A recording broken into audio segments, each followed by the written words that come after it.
Okay, I'm getting started.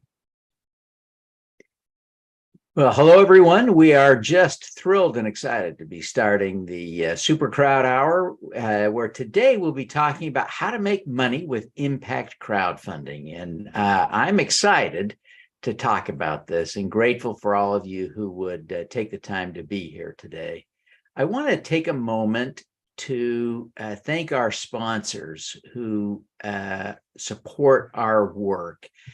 Purpose Rounds is an organization that is a collaboration of a couple of firms, including Dealmaker and Renew Venture Capital, and they're inspiring people to use crowdfunding tools for purpose-oriented capital raises. And I am really excited about what they are doing and grateful for their support for the SuperCrowd. We are also grateful for our supporting co-hosts, including a very generous Rotarian who has supported us on behalf of Rotary, Rob Kaplan at Move the Needle, and Amoeba, and Ridgecrest Herbals, and Funding Hope. We're truly grateful for the support that these organizations provide. And we have a long list of co-hosts that help us promote these events, including CFPA, the Gig Group, Brainsy, Jenny Casson, the Casson Group, Crowdfund Better, Mashup Labs, the Community Vision Solutions, Crowdfund Main Street, and CrowdMax. We're truly grateful for their support and promotional energy behind our events. As I'll be talking about making money today, it's important for you to understand that I am not an investment advisor, and that if you want to take some of my advice, I want you to think about this not as investment advice, but as educational information.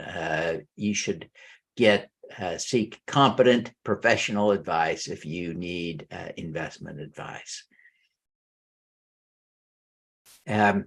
It's an honor for me to be presenting to you today. I'm grateful for this opportunity.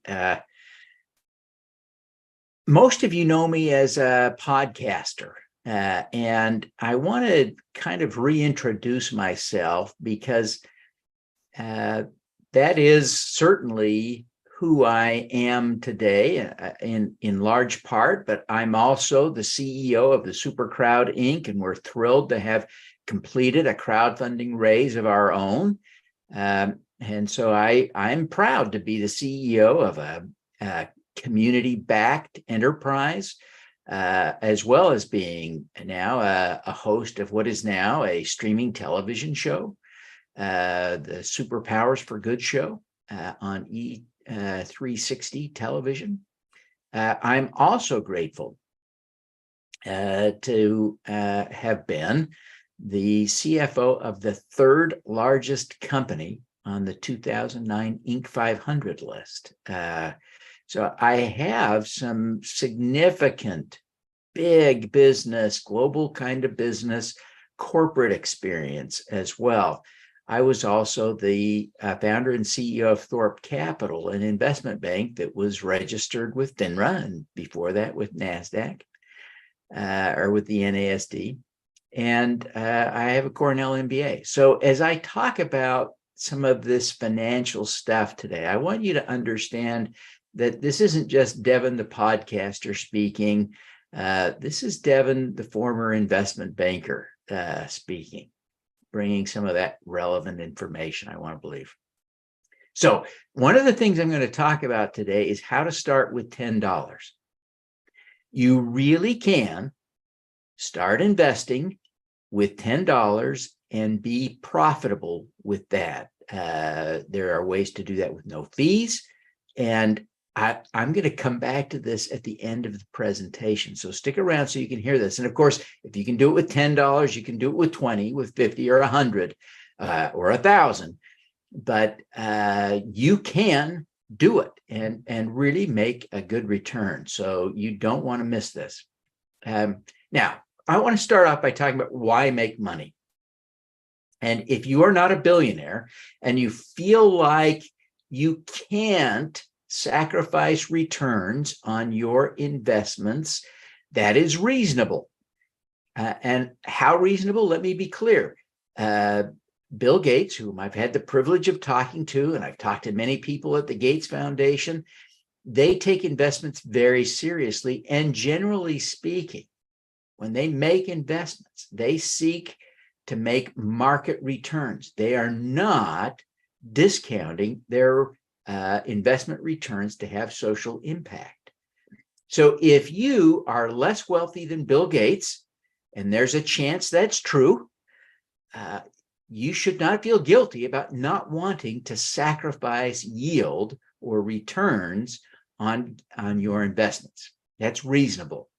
A second observation that I would make, if you're making money, right, by working, you really shouldn't feel guilty at all about wanting to make a return on your money. There's a significant other principle at work here, a second principle, and that is that greater returns lead to greater impact, right? So if you invest $100 and you get $110 back, then you can invest that $110 again. And you can do that over and over and over as long as the money keeps coming back, right? So you create this infinite loop of positive impact if you are earning returns on your investments. So it's important not only for your financial well-being, but it's important for your impact strategies that you make money. And there's a third aspect here, that impact and profit often converge together when there's success. Now, we don't know for sure that a company that you invest in that generates a profit in the future will have impact. But we do know for sure that if a company fails and goes out of business, it will not have an impact, right? So the money that you put into a company that fails doesn't drive impact. Wow, that's heavy. That's heavy. So there are three separate reasons for you to want to make money. One is your own personal welfare, which is reasonable. It's reasonable for you to be thoughtful about your personal welfare. Second, greater returns for you mean you can loop that money back in and do impact over and over and over. Third, you get the impact and the profit converging potentially to have to come together. Again, a business that fails has no impact. So you want to be mindful about investing for profits. Now, I think it's important for us, for the sake of our discussion, to define some terms and have a base level understanding. And I see who's registered and who's here today. And I know many of you know more about this than I do. But I think for the sake of having some common language and a common context, I want to make sure that each of you have an opportunity to sort of understand where I'm coming from. So I'm going to define 6 different kinds of investments. And the first is term loans. So there are 2 kinds of term loans out there. And one is the kind that operates like a car loan, right? That's a common type of term loan that you'll see. So it fully amortizes. You make payments that comprise principal and interest. It's like a mortgage. Most of the term loans I'm seeing in the marketplace are shorter than mortgages, right? They're not 30 years or 20 years or 15 years. They're shorter. Now, there are some that operate more like bonds, like treasury bonds. And so a treasury bond pays interest only during the term of the loan, usually for a long time, but not always. And then at the end, it pays off the full balance of the obligation. the bond, and plus any accrued interest at the end. So we do see some bonds or some term loans operating like bonds in the crowdfunding marketplace. But those two models have similar kinds of characteristics, right? They may or may not be secured. They're different risk profiles, but bottom line is that there are these two different kinds of term loans out there that you can invest in. Second, there is a concept called revenue-based financing, and customarily this is also structured as a loan. But the obligation is defined somewhat differently. Rather than defining this in terms of a schedule of payments, that the payment is determined by the company's revenue. And when this model was constructed, sort of in the past, it was more often used for companies that already had revenue, but increasingly, this is sneaking into the marketplace for startups before they even have revenue. So you are betting that the company will generate revenue or continue to do so. And then, a typical deal structure might say that we would, the company would pay $2 for every dollar invested, and that it would do that with a percentage of revenue. So it might be 3, 5, 10% of revenue. And so they'll oftentimes then project and say, given our projections for revenue, we think we can pay this off in 3 years, 5 years, 10 years. And sometimes they'll even add a clause that says at the end of the 10 years, we'll pay off the obligation, or the end of 5 years, we'll pay off the balance, whatever hasn't been paid. So it's the return, the rate of return can't really be defined. It can be estimated, but it isn't defined. You get your 2x return, but if it takes 3 years, your IRR, your internal rate of return, is a lot higher than if it takes 5 or 7 years. So you can't really know what your return will be. But that's a second kind of investment. A third kind is convertible debt. And the interesting thing about convertible debt is that, generally speaking, convertible notes aren't intended to be notes at all. They exist as notes to create a simple form of preference, to create a simpler mechanism for documenting an investment in the earliest stages of a startup, so that you're not spending too much money out of an early financing round that may be kind of small. It might be hundreds of thousands of dollars, give or take. And in that context, you don't want to spend $50,000 on lawyers. And so oftentimes a convertible note instrument will be used because it's a little bit simpler, but it provides the debt structure that provides some protection for the investors as they're senior to the equity holders in the case of a liquidation. But the idea is those notes convert into equity, and that conversion happens automatically when the company raises more equity in the future at a fixed round. Sometimes that conversion comes at a discount as well for being an early investor. So you get a discount compared to those who come in at the later round. Plus you get the accrued interest between the date of your investment and the date of the conversion. And so if that takes 12 or 15, 18 months, that's additional benefit you get, potentially on top of a discount. A fourth agreement simplifies things further still from the convertible note concept, eliminating the concept of a note in some regards and just having a simple agreement for future equity.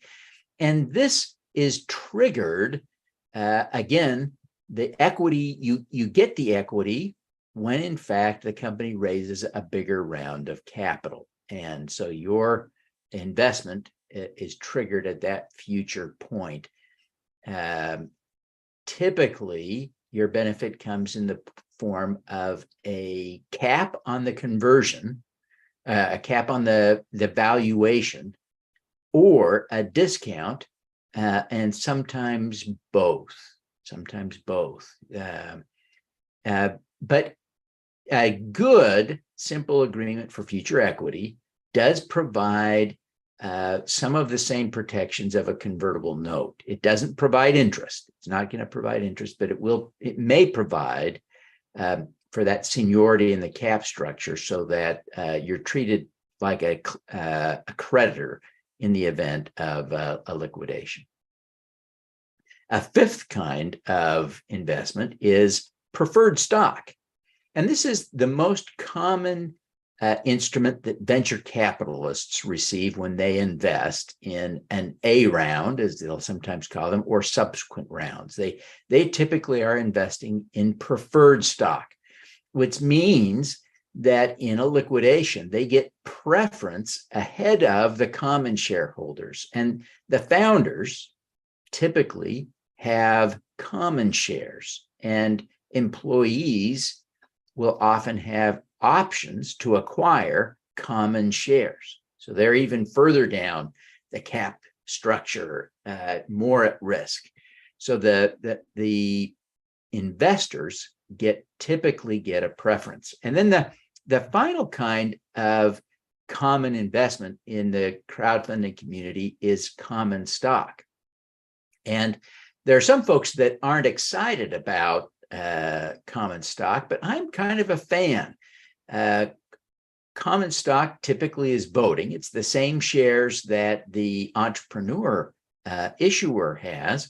And so it puts the investor and the entrepreneur on the same tier of capital with the same risks. And in some cases, that makes perfectly good sense. It also represents a somewhat simpler capital structure, which saves a little bit on legal fees, which in a very small offering may make sense. So if you're buying shares in a small business, it may make sense for you to have common stock. When I did my offering in the SuperCrowd Inc., we sold common shares. Now, there are three key strategies for making money with crowdfunding. Here's the heart of the conversation, right? This is the heart. And if you have questions, feel free to submit your questions using the Q&A tool. We will have time to cover all of your questions at the end of this presentation. So I'm happy to take those. You can, again, drop those into the Q&A feature if you're here in the Zoom room with us. So the three key investment strategies, the first I'll describe as yield, right? This is a strategy of investing in term loans. And again, there are two kinds of term loans.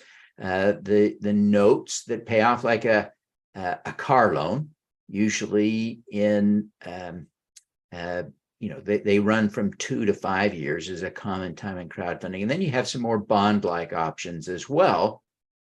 And that would also fit in this strategy where you might invest in a 10 or 15-year note or bond. It might be called either one, but the feature might be that it pays interest only until maturity, and then it pays off the principal in addition to any accrued interest at the end. Let me suggest a specific approach for thinking about this. If you were to invest $100 per month in 2-year notes, and there are a number of 2-year notes available. I've been surprised, but you can find them. If you look on crowdfunding sites, 2 of the popular ones for debt instruments include Honeycomb Credit, and also you can find them on SMBX. SMBX likes to call them bonds, but they still work like a regular term loan that I've described, like a car loan. And so you can find a 2-year note. If you invest in a note every month that is a 2-year note, after 2 years of doing that, you'll be earning more than $100 every month. And so you can reinvest the dividends and continue to grow your investment without putting in any new capital. So that's kind of a fun way. If you think of this as a hobby, you can see that in 24 months, $100 a month, your hobby of investing can be fully self-funding, and you can continue to play, choosing a new investment vehicle every single month. And if you don't have any losses, you may even be in a situation after where your portfolio would actually be growing a little bit. So that's kind of an exciting thing to contemplate. In another way to think about this, with this yield strategy, and here this is an important thing, especially for those of you who are a little bit younger than I am.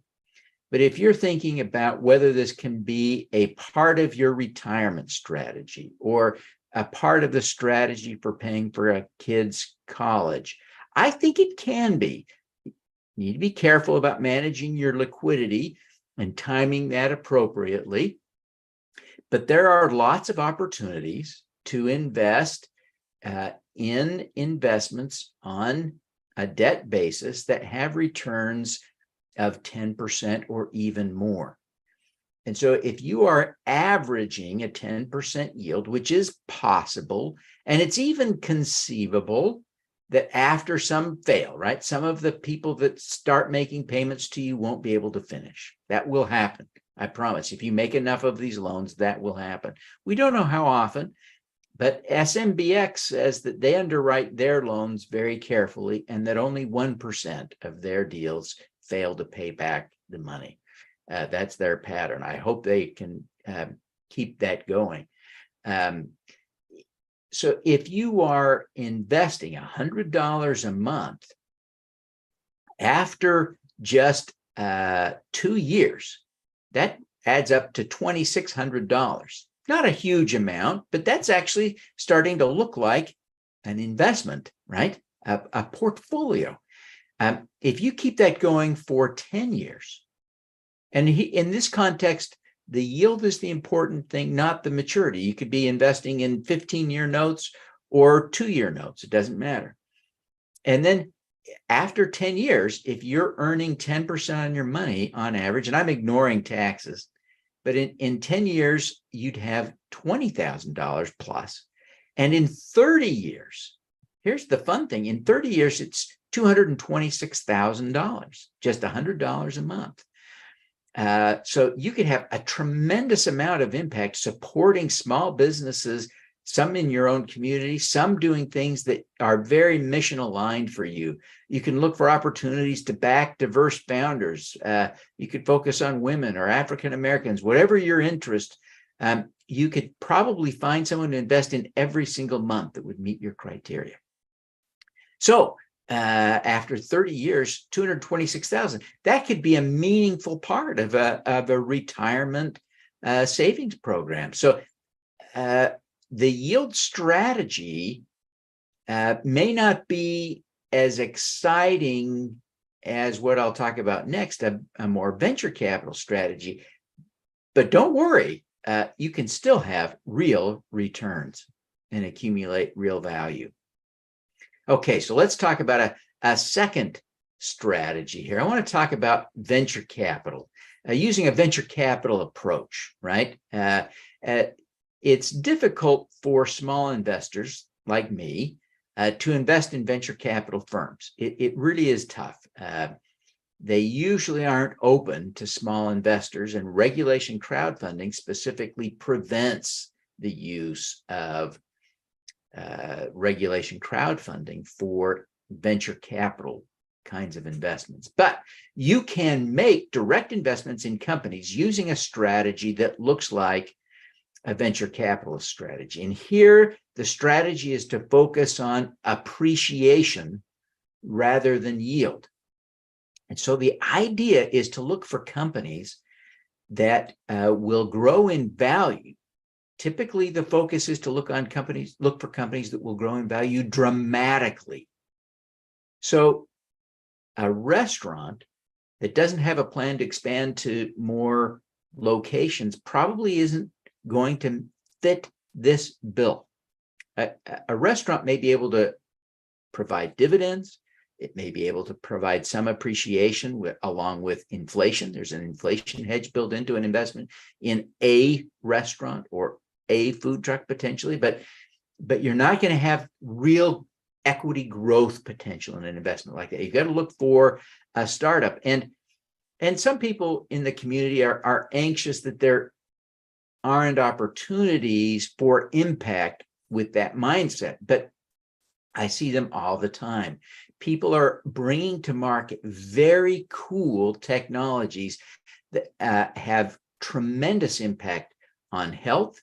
People are working on new vaccines and new drugs, and you have opportunities to invest in those kinds of things. You also see lots of stuff in clean tech, right? People who are working on things to make cars more efficient, to make energy production more clean, right? So that you see new tweaks on solar panels, lots of new tweaks on wind power. You see people developing wave technology and tidal technology, all kinds of things out there. So, and the need for those to scale is such that if someone comes up with truly a better mousetrap in the energy generation space, trust me, there will be tremendous scale that comes out of it. So really exciting opportunities that you can find. So you can find companies that have the potential to grow 10-fold or even 100-fold. You could use the venture capital mindset of looking for the potential unicorns. That is, the companies that could potentially have $1 billion value within 10 years. That can be kind of fun and exciting. And if you invest in a portfolio of companies like that, you can have some returns that's venture-like. You can even pick your stage of investment. If you're very early, you're going to see a lot more risk and a lot more upside. If you invest late, and there are opportunities to invest late via crowdfunding, it's not all pre-revenue startups. Oftentimes it's companies that have raised venture capital and are doing a community round, and you have an opportunity to participate in that community round after they've raised venture capital and after they have some revenue. So you don't always have to invest just in the earliest stage businesses.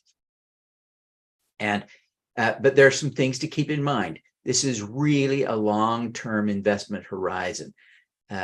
Some of these companies will not create liquidity for you ever. Some will not create liquidity for 10 years or more.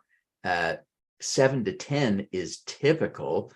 And in the venture capital strategy or approach to investing, you will see that many, probably most of the companies you invest in will just fail. They'll flame out and fail to achieve any return of capital at all.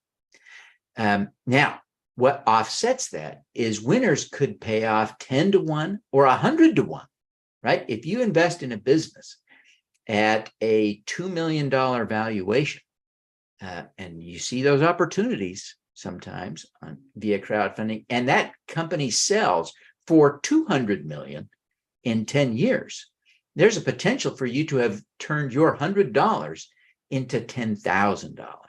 So your risk, your benefit, your portfolio comes together in an average, right, of lots of zeros and some big numbers popping up occasionally. That's why diversification is so critical. If you don't diversify your portfolio, you're really just gambling. So that brings us to a third strategy. And the hybrid strategy, I'll call it, is not just a combination of those two that we've talked about, the yield strategy and the venture capital strategy, but it brings in one other aspect. But certainly, it largely involves building a portfolio across all of the different instruments and opportunities via crowdfunding, so that you're building a diverse portfolio with some big opportunities of 100-fold returns. At the same time, you're building in an investment portfolio in some term loans that are generating cash flow for you in the short run. But one of the key things in this is that you can also use revenue-based financing in this strategy. When you're using a true venture capital strategy, you can never get a 10x return with a revenue-based financing contract that says, I'll pay you 3x or 2x your money or 1.5x your money, right? You can't get 10x from a contract that says 1.5x. You just can't. But a revenue-based financing structure really fits well in the hybrid strategy. And so it really can be an interesting part of your portfolio if you use a hybrid strategy. Of course, your term loans are going to provide predictable cash flow as part of that, and your equity will provide the potential for some real appreciation in your investment portfolio. I want to talk now about due diligence, because if you don't do some thoughtful due diligence, what is due diligence? It's the research that you do before you make an investment. And I don't want you to feel overwhelmed by this.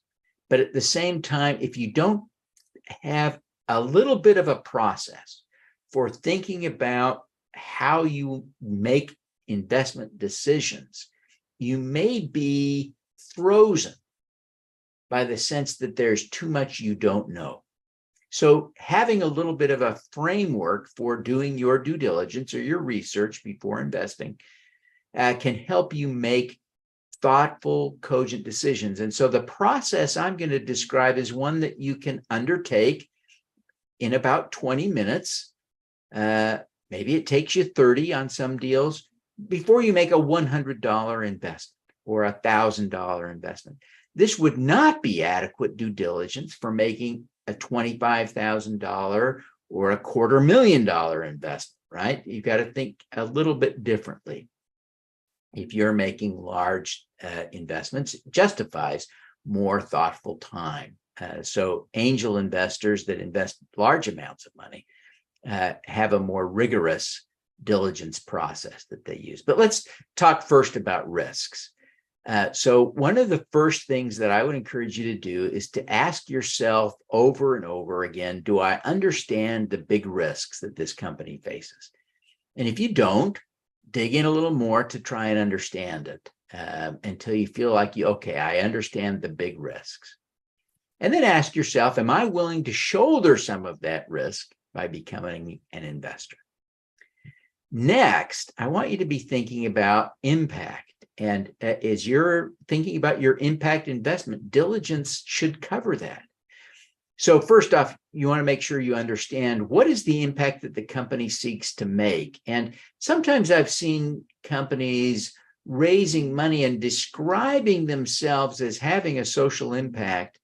And there are times when I can't see it. And so I don't go there, right? I don't put my money to work in companies where I can't understand what is the impact the company wants to have. Sometimes they're looking at it through rose-colored glasses, right? Sometimes they're seeing their impact because the tool they're creating can be used for good. But if the same tool can be used for bad, I'm not sure they're really an impacted company. Okay. Then the next question is, can that impact be reasonably measured, right? If you can measure it, I think that's an appealing thing. If you can't be measured, I don't know that that means you can't invest, but that would be a disappointment to me, right? That would be a factor that I would use in weighing whether or not to invest. And then finally, ask yourself, do you value the impact the company seeks to make? Is that something you want to support? I have a lot of friends who are not concerned about climate change. So they're probably not going to invest in companies whose primary impact is just climate. Now, I'm a big climate guy, right? So a lot of my investments have that. But you pick your investment and your impact and what you value. Next, I want you to be thinking about the management team. And there are two aspects here I want you to consider. First off is, does the management team have sufficient relevant experience? Sometimes you'll see folks who look like me who have a lot of experience, but they still may not have relevant experience. Now, it's a little bit of a challenge if someone's creating a whole new industry in a venture type deal, right? And they're creating a new thing that's never been created before in a new arena. No one has great experience, but look at that. Generally speaking, the management team will share good bios that will give you good clues, and oftentimes it's easy to find them on LinkedIn and begin to check out their past history in more detail. So it's usually not hard to get good information. It's almost a cliche in the investment world that the team is the most important factor in an investment decision. So don't skip over this lightly. This is an important place to spend some time and energy. Next, you want to be thinking about the diversity of the team. As an impact investor, it's reasonable for you to look at the impact of investing in people in disadvantaged communities. And quite frankly, women are often overlooked in investment strategies. In the crowdfunding world, they do much better. And so you may see lots of women succeeding in the crowdfunding world, but you need to understand that is an exception in the marketplace. Women don't get nearly as much of a share of venture capital or even SBA and other kinds of loans. So it's a very reasonable thing for you to be looking at diversity as one of the things you think about in your management team analysis. Let's talk about deal terms now. This is a vitally important thing, and this gets under having, I lead a little impact cherub club, and we get together every month to make investments via crowdfunding. And I see one of our real big failures is not scrutinizing deal terms enough. We don't understand. We too often ignore valuation, especially. And so I want you to, when you're looking at deal terms, I want to make sure first that you understand the deal terms. Spend enough time that you're confident that you know what you're getting. Is it a SAFE? Is it a convertible note, common, preferred, a term loan? If it's a term loan, what's the interest rate? When does it get paid back? Is it a 3-year note, a 2-year note, a 5-year note? Make sure you know these basic deal terms. If it's a note, is it secured or unsecured? If it's a note, what other debt does the company already have?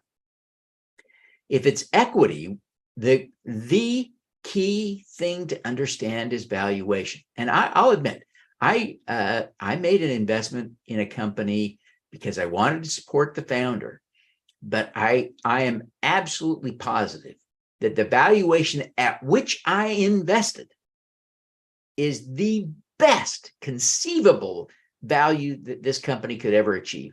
So I know that the best case scenario is I'll get my money back. And the more likely scenario is that I will get pennies on the dollar because the offering was just done at too high a valuation. It's crazy. It's crazy what some of the valuations are. So if you are making an investment at too high a valuation, just recognize you may never get a return on, let alone a return of your capital. So be very careful to be thoughtful about the valuation that the company is using to raise capital. Now, the last thing is prospects. I don't see, it's not de rigueur these days for entrepreneurs to share projections. And the reason is simple. Projections are always wrong. But projections are helpful to understand at least what the entrepreneur is thinking. So if there are no projections, you've got to look for other clues to think what is the potential for this company. So if the company does provide projections, you need to ask yourself, is that credible? Can this company really be generating $100 million a year in 2 years? Ask yourself, is that possible? How would they get there? What would that require? Think through that. And then make sure you're thinking about the competition. One of the things to remember is that even at the idea stage, generally speaking, if someone has a good idea, someone else has had that good idea too. And there are already competitors, sometimes in stealth mode, doing the same thing. So be thoughtful about the idea that there may even be unknown competitors directly headed into that space. And then think about the market size. Make sure that the market is big enough for the company to achieve all that they hope to achieve. And so after you've made all of those considerations, ask yourself all of that, then you are in a position to go ahead and kind of make an investment decision. I want to just share in the chat a link to a tool I use for doing this quick and dirty due diligence. It's just a little checklist. So I'll share that with you now in the chat, and you're welcome to use that. You just make it's just a Google spreadsheet, and you can make a copy of that Google spreadsheet and save it into your own Google Drive and use it when you make investments if you find it helpful. So let's talk about the last critical thing here, and that's diversification. We talked a little bit about that in the venture capital portfolio. If you are kind of using a venture capitalist strategy and you only make one investment, you are just gambling. You are not investing like a venture capitalist. You need a portfolio. But it goes beyond that. If you think about your whole life and the grand context in which you are investing, I want you to be really thoughtful. You should have some investments that are public and some that are private. Public investments provide an opportunity for quick liquidity, as a general speaking. Technically, it's not liquidity. In finance speak, we call it marketability. You can turn it into cash quickly if you need to. If you can't get a good price necessarily, then it's not technically liquid, right? A treasury bond is liquid. A stock may not be liquid. It's marketable. You can always sell it, but you don't know what you'll have to sell it for in the future. But you want to have some of those kinds of things. So when you need cash in a pinch, you have a place to go for those investments. But your portfolio probably isn't complete if you don't have some private investments. The returns we're seeing for those who are doing a thoughtful job of investing are higher in the private markets. So you want to have some of both. You want to have some diversification across industries. I'm such a fan of addressing climate change that I have too high a concentration, even in my public portfolio, where I can see this. And so when those stocks are hurting, my portfolio feels it in an exaggerated way because I'm overweighted in clean tech. So you want to be thoughtful about having some diversification. Make sure that you try at least. And if you are going to concentrate in something like clean tech, recognize that you are accepting a big risk if something happens that really shocks that system, like a government consensus around the world that we're no longer going to fight climate change for whatever reason. Maybe it's solved. Something happens and climate change is suddenly solved. You could end up in a situation where your portfolio gets really crushed. So just be aware that you're accepting that concentration risk if you are focused in a narrow space. And then you also want to be thinking about some real estate. Now, if you own a home, and folks my age are much more likely to own homes than young people. Young people are more renters. So if you're renting, and that's your lifelong strategy, you want to be thinking about having some real estate in your portfolio. There are some really cool opportunities for doing real estate investments via crowdfunding. So you don't need to own an entire home, own an entire apartment building. You can make private investments in real estate ventures using crowdfunding. But you want to make sure that you have some balance in your securities and real estate, because those two markets move somewhat independently. There are certainly times we can all remember when real estate prices were going up and the stock market was going down. They move together sometimes, but they also can move separately. And that's why it's important to have that part of your diversification. So be thoughtful about your whole investment picture, your entire net worth, and how this pieces together. And then think about how much money you want to put at risk and strategically invest through crowdfunding opportunities. Now, I want to talk about how to start with $10. And this is really specific, but the strategy, I only know of one crowdfunding site. There may be others, but I only know of one where anyone can go and invest with $10, and it's SMBX.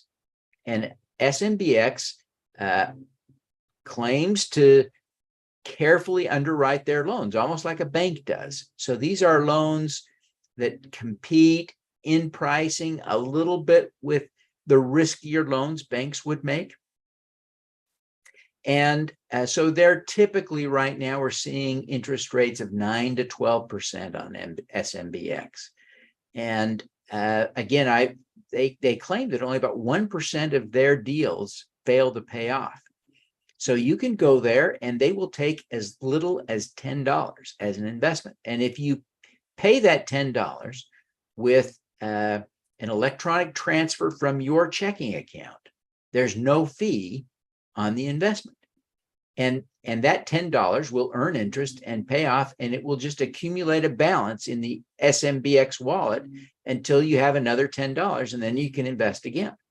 So if you did that every month, after about 20 to 24 months, you'd be having enough money in that portfolio to where you would be getting $10 every month in payments so that you could invest a fresh $10 without putting any more in. Or you could keep going and you could put in $10 a month. And after 30 years, you'd have about $22,000 just from putting in $10 a month. So you can start with $10 a month. So it's time for a little Q&A. Are there any questions that you've got for me? There was one question that popped up and now it's gone. Somebody answered it. Oh, is there an opportunity to share this great program with anyone else on the planet who missed it? Yes. Yes. So there is a way. Let me just share a link for those of you who may not have seen it. Some of you may have already visited this site, but if you visit this link, it's today's date written in secret code at SFG. Anyway, there's the link, and you can share that link readily with anyone, and they'll be able to watch the YouTube video replay of this. So thanks, Carl. Are there any other questions that anyone has? I'm honored to be here and grateful for the time that you have taken to be here. Any questions? Okay, well, I really am truly grateful for all of you who are here, who are watching via YouTube, or who are watching here in the Zoom room with us. I'm grateful for your time and attention. As we wrap up, let me share with you a little bit about what's coming up at the SuperCrowd. So our SuperCrowdHour next month will be with Sherwood Neese. And Woody is an extraordinary guy. He is one of those who were advocating for the creation of the Jobs Act that enabled regulation crowdfunding, that enables all of us to invest this way. So he's kind of a hero to me. There are others that were there, but Woody was involved enough that he was invited, again with others, to be at the White House Rose Garden for the signing during the Obama administration when this law was passed with huge bipartisan support. So he's going to be talking about the $2 billion milestone. $2 billion has been invested via crowdfunding over the last couple of years, last several years, since it became legal. And this is an exciting milestone. It's an exciting step, a sign of progress. And so he'll be talking about what he thinks some of those implications are. And this will be a great opportunity for you to ask him questions. So I encourage you to register. And you can register at thesupercrowd.com for next month's webinar, thesupercrowd.com, and then pull up the SuperCrowdHour for October. And that'll be October 18th at 1 Eastern, 10 Pacific. So be sure to put that on your calendar. And then lastly, I want to just mention that we'll be having our first in-person event. And this was kind of the reason we did our capital raise, right? It's easy to do webinars and virtual events without a lot of capital, but it takes some capital to put together an in-person event. And so we're doing in-person events scattered across the country. And our first one will be SuperCrowd Utah in Sandy, Utah, a suburb of Salt Lake City. So if you are in the area on October 23rd, I really hope you'll join us for SuperCrowd Utah. It'll be a great event. We've got a roster of 20 fantastic speakers already lined up. We're continuing to build out that impressive roster.